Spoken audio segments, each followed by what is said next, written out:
दीड दिवसांच्या बाप्पाला निरोप देण्याची लगबग सुरू झाली। गिरगाव चौपाटीवरती बाप्पाला साश्रू नयनानं निरोप देण्याकरता मोठी गर्दी जमली आहे। खरं तर बाप्पा येतो आपल्या घरी हाच फार आनंद सोहळा असतो आणि विशेषतः बच्चे कंपनीला बाप्पाच्या येण्याची फार उत्सुकतेने ते वाट बघत असतात। पण सगळे मोठे अगदी झटून दीड दिवस बाप्पाच्या सेवेला स्वतःला जुंपून घेतात। सगळे लोक दर्शनाला बाप्पाच्या आपल्या घरी येतात आणि घर पाहुण्यांनी मित्रांनी आप्तेष्टांनी भरून जातं।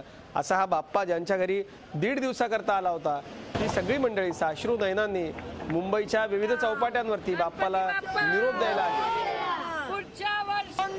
माझे सहकारी कृष्णात पाटील गिरगाव चौपाटीवरती आहेत। आपण थेट जाऊयात कृष्णातकडे। कृष्णात, खरं तर जे खूप मनापासून बाप्पावरती श्रद्धा आहे, ज्यांची भक्ती आहे, त्यांचे खरंच डोळे भरून येतात बाप्पा जातो तेव्हा।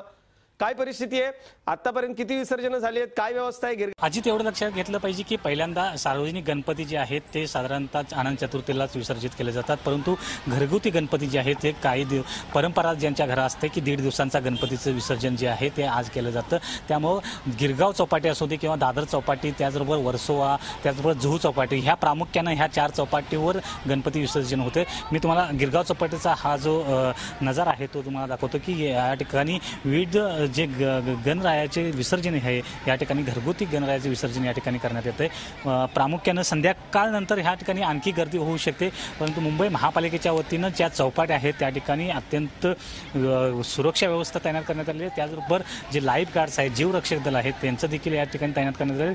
कुणीही पाण्यामध्ये आतमध्ये जास्त खोलवर जाऊ नये याची काळजी घेतली जाते। त्यासाठी पोलिसांच्या वतीने मनोरे देखील या ठिकाणी उभारण्यात आलेले आहेत। त्यामुळं एकंदरीतच हा सर्व जो मुंबई महापालिका तसंच पोलीस प्रशासनानं यासाठी दीड दिवसाच्या गणपतीची तयारी केलेली आहे। परंतु जे कृत्रिम तलाव आहेत, कृत्रिम तलाव देखील जागोजागी या ठिकाणी बसवण्यात आलेले आहेत, ज्या ठिकाणी घरगुती गणपतीचं विसर्जन जे आहे त्या ठिकाणी होतं। त्याचबरोबर जे निर्माल्य कलश आहेत ते समुद्रात टाकू नये याची काळजी जी आहे ती या ठिकाणी घेतली जाते।